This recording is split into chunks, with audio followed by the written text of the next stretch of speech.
नमस्कार शेतकरी मित्रांनो, स्वागत आहे सत्याची शेती या यूट्यूब चॅनलमध्ये। मित्रांनो, आज प्रत्येक कापूस उत्पादक शेतकऱ्याच्या मनात एकच प्रश्न आहे, कापसाचे भाव कधी वाढणार? कापूस आता विकू का अजून थांबू?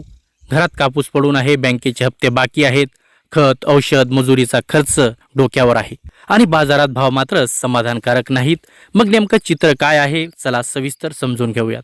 आंतरराष्ट्रीय बाजाराचा परिणाम काय आहे ते आपण पाहूयात।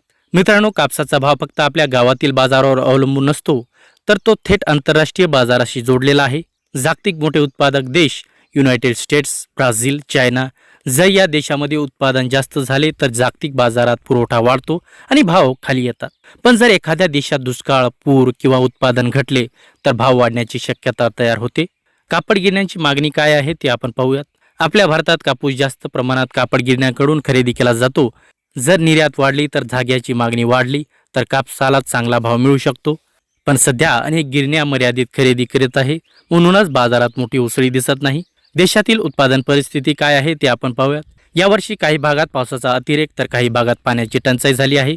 जर एकूण राष्ट्रीय उत्पादन अपेक्षेपेक्षा कमी राहिले तर मार्च एप्रिल पासून भावात सुधारणा दिसू शकते। मग भाव कधी वाढू शकतात?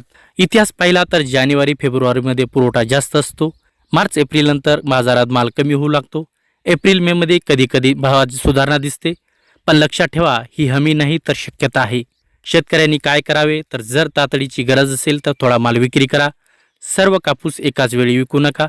बाजारातील दर आठवड्याला तपासा। शक्य असल्यास वेअरहाऊसिंग किंवा गोडाऊन पर्याय वापरा। मित्रांनो, कापूस हा संयमाचा खेळ आहे। घाईत निर्णय घेतला तर तोटा होऊ शकतो आणि योग्य वेळी विक्री केली तर फायदा देखील होऊ शकतो। बाजारावर लक्ष ठेवा, भावनावर नाही तर माहितीवर निर्णय घ्या।